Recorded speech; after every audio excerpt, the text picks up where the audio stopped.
नमस्कार, मैं हूं राहुल शर्मा। आप देख रहे हैं एसपी 9 न्यूज। स्वागत है आपका हमारे इस खास प्रोग्राम में। मैं प्रोग्राम की शुरुआत करूंगा बंगाल से। जी हां, बंगाल में ममता बनर्जी के लिए जो चुनाव है वो नाक का सवाल बन गया है। और इतना ही नहीं, बंगाल में जो स्थिति बनी है उससे ये पता चल रहा है कि बंगाल में ममता बनर्जी का चुनाव हारना उनके लिए कितना नुकसानदेह साबित हो सकता है और बीजेपी का यहाँ चुनाव जीतना बीजेपी के लिए कितना फायदेमंद साबित हो सकता है। मेरे पास एक रिपोर्ट है, मैं रिपोर्ट पर पहले बात करूंगा, जो खबर है उस पर बात करूंगा, उसके बाद आपको बताऊंगा कि बंगाल चुनाव किस तरह से मोदी बनाम ममता बन चुका है। देखिए, विश्व में लोकतांत्रिक तरीके से निर्वाचित एवं सबसे लंबे समय तक शासन करने वाली कम्युनिस्ट सरकार को हराकर इतिहास रचने के करीब एक दशक बाद तृणमूल कांग्रेस अध्यक्ष ममता बनर्जी एक बार फिर निर्णायक मोड़ पर खड़ी हैं और इस बार बंगाल विधानसभा चुनाव में उनके लिए करो या मरो की स्थिति है। इस चुनाव में तृणमूल कांग्रेस प्रमुख का राजनीतिक भविष्य जो है वो दांव पर लगा हुआ है, क्योंकि शिकस्त मिलने पर उनकी पार्टी के अस्तित्व पर सवालिया निशान लग सकते हैं, जो 2011 से राज्य में शासन कर रही हैं। लेकिन यदि वह चुनाव जीत जाती हैं तो उन्हें नरेंद्र मोदी के नेतृत्व वाली भाजपा के विजय रथ को रोकने वाले नेताओं को गिना जाएगा। मोदी के आलोचकों में शामिल ममता न केवल भाजपा से लोहा ले रही हैं, बल्कि चुनाव से ठीक पहले उन्हें अपनी पार्टी के बागी नेताओं से भी चुनौती मिल रही है। लिहाजा डूबते जहाज के तमगे से पीछे छुड़ाने का आतुर तृणमूल कांग्रेस ने चुनाव में बंगाल को अपनी बेटी चाहिए का नारा दिया है और बंगाली अस्मिता का कार्ड खेलते हुए भाजपा को बाहरी लोगों की पार्टी करार दिया है। यानी कि तृणमूल कांग्रेस ने ममता बनर्जी को बंगाल की बेटी कहा है और बीजेपी को बाहर का बताया है, बाहर की राजनीतिक पार्टी बताया है। तो ऐसे में सबसे बड़ी बात है कि मैं आपको यहाँ पर यह बता दूं कि बंगाल चुनाव बहुत ज्यादा अहम हो चुका है, क्योंकि बंगाल चुनाव की मैं बात करूं, ये चुनाव मोदी बनाम ममता है। मोदी बनाम ममता कैसे बन गया, अब आप इसे समझिए। दरअसल ये चुनाव मोदी बनाम इसलिए ममता बन गया क्योंकि यहाँ पर सीधे सीधे पीएम मोदी उतरे और अगर देखा जा रहा है कि बंगाल चुनाव में बीजेपी की हार होती है तो इसका मतलब सीधा सीधा इसका असर जो आने वाला लोकसभा चुनाव है उस पर पड़ेगा। और ममता बनर्जी भी ये कोशिश कर रही है कि बंगाल चुनाव जीतकर वो किसी भी तरह से सत्ता हासिल करें और पीएम मोदी ने चुनाव को ध्यान में रखते हुए अपने स्टार प्रचारकों की लिस्ट भी जारी कर दी। तो ऐसे में कुल मिलाकर आप देखिए कि ये चुनाव मोदी बनाम ममता इसलिए भी जुड़ गया है क्योंकि यहाँ सीधे सीधे पीएम मोदी की एंट्री हुई है और पीएम मोदी जो है वो ये चाहते हैं कि बंगाल में कमल खिले। लेकिन ममता बनर्जी ने हार नहीं मानी है और ममता बनर्जी चुनाव जीतने के लिए तमाम तरह से कोशिशें करती हुई नजर आ रही हैं, रणनीतियां बनाती हुई नजर आ रही हैं। और अगर मैं यहाँ पर बात करूं तो यहाँ पर जो बंगाल चुनाव है वो और ज्यादा अहम इसलिए भी हो गया है क्योंकि नंदीग्राम सीट से शुभेंदु और ममता एक दूसरे के खिलाफ चुनाव लड़ रहे हैं। तो बहुत मायने में बंगाल चुनाव अपने आप में अहमियत रखता है, बहुत तरीके से बंगाल चुनाव अपने आप में अहमियत रखता है। और इतना ही नहीं, अगर मैं बात करूं तो बंगाल चुनाव के अंदर जो स्थितियां बनती हुई नजर आ रही हैं वो ये बता रहा है कि किस तरह से बंगाल में फिलहाल जो स्थितियां हैं वो बहुत ज्यादा खराब हो चुकी हैं। लेकिन क्या इसका असर चुनाव पर पड़ेगा ये तो खैर वक्त बताएगा। लेकिन बंगाल चुनाव अगर ममता बनर्जी हारती हैं तो इसका क्या असर होगा, अब आप ये भी समझिए।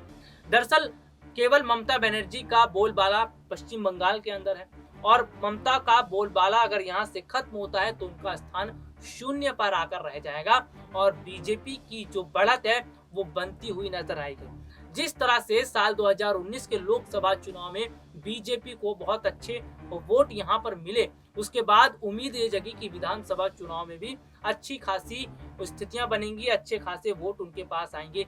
लेकिन यहाँ पर अगर मैं बात करूं तो जिस तरह से ममता बनर्जी डरी हुई हैं कि बहुत सारे जो उनके नेता थे, करीबी नेता थे, उन्होंने उनका साथ छोड़ दिया।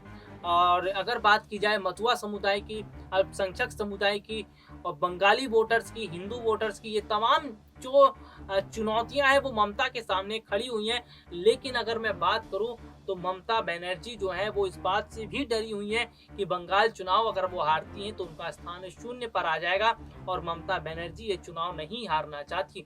वहीं बीजेपी ने कमर तोड़ कोशिश की है, अपने स्टार प्रचारकों की लिस्ट तो जारी कर ही दी, इससे पहले भी अपने कई कद्दावर नेताओं को चुनावी मैदान में उतारा है। तो हाल फिलहाल की स्थितियों की अगर मैं बात करूं तो जो स्थितियां बनती हुई नजर आ रही हैं कि किस तरह से जो माहौल है वो खराब होता चला जा रहा है पश्चिम बंगाल का।